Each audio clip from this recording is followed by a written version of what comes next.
Түнкүсүн тереземди бирөө мени карап жаткандай сезилсем эмне кылышым керек?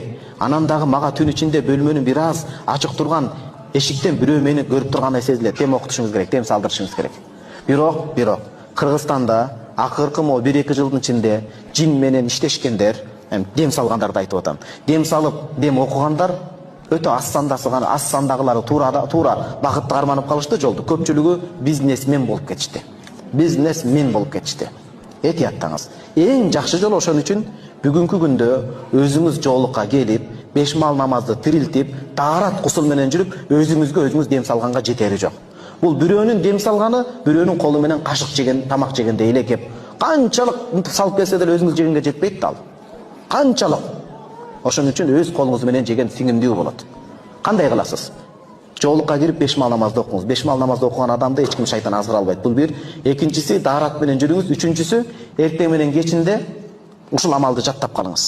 Анткени мен өзүм окуп атам, бизде сыйкыр күчтүү экен. Дин илимин таркатам дегендерге сыйкыр катуу окутулат экен.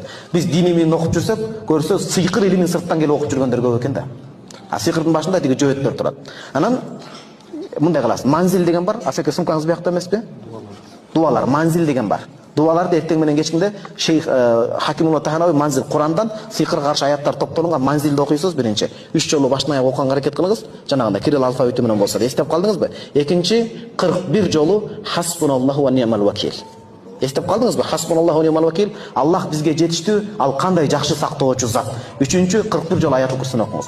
Эмнеге 41? 41 менен Аллахтын кудуретин чектеп атасыңбы? Бул аалымдардын тажрыйбасынан өткөн. Кааласаңыз 1 жолу окуңуз, кааласаңыз 3 жолу окуңуз, эч ким тыйбайт санды. Эч ким Аллахтын кудуретин чектебейт. 41де болгон аалымдардын тажрыйбасы бул бидат эмес. Ошол 41 санда ошонун таасири көбүрөөк болот экен дегендей эле маани. Айтор, манзилди окуңуз, Хасбуналлаху ва ни'мал вакилди окуңуз, аятул курси, Фалак Настарды окуп жүрүңүз. Иншалла шайтан илеш албайт. Анан сиз көрүп атканыңызга, караганыңызда жалгыз окшойсуз. Бойго күйөөгө тийлек болсоңуз, күйөөгө тийиңиз, жана карагандар күйөөңүздөн коркуп эле келбей калат. Көп аял затына бул чын сөз. Көп аял зат күйөөгө чыкпаган себептен ошондой көрүнүп калат, илешип калат.